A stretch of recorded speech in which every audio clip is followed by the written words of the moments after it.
Hello friends, तो हम कर रहे थे इंटेलिजेंस।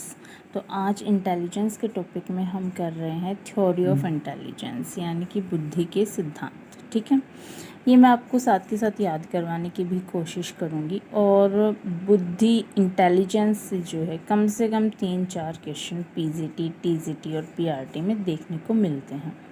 ठीक है, टीजीटी और पीआरटी में तो सिर्फ इतना ही पूछा जाता है कि कौन सा सिद्धांत जो है वो किसने दिया था। ठीक है, और पीजीटी में थोड़ा सा इसके अंदर से पूछ लिया जाता है। तो ये टॉपिक अगर आपने बिल्कुल अच्छे से आपने मेरी वीडियो को ध्यान से सुन लिया तो आपके 4 नंबर कहीं नहीं जाएंगे, चाहे वो पीजीटी का हो, चाहे टीजीटी, चाहे पीआरटी। तो चलिए स्टार्ट करते हैं। सबसे पहले है एक कारक सिद्धांत। ठीक है, एक कारक है तो ये दिया था अल्फ्रेड बिने, या सीधा बिने भी आप याद रख सकते हैं। ठीक है, इसको बुद्धि की जो है वो अविभाज्य इकाई भी कहा जाता है।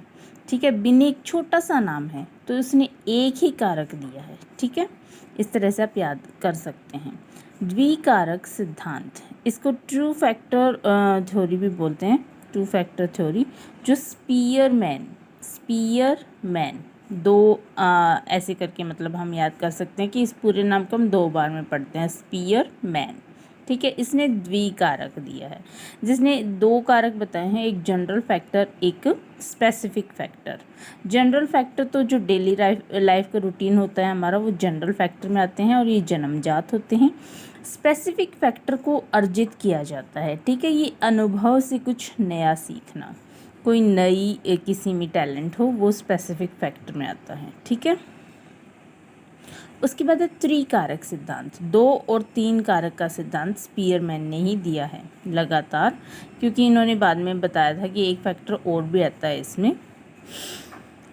उसके बाद है तरल एवं ठोस बुद्धि का सिद्धांत, फ्लूसिड एवं क्रिस्टलाइज्ड इंटेलिजेंस। ठीक है, ये आरबी कैटल ने दिया है। इसको हम ऐसे याद रख सकते हैं कि देखो, केटली जिसको हम बोलते हैं, उसमें क्या आता है, चाय डालते हैं, चाय की केतली होती है, तो वो क्या है, एक तरल पदार्थ है।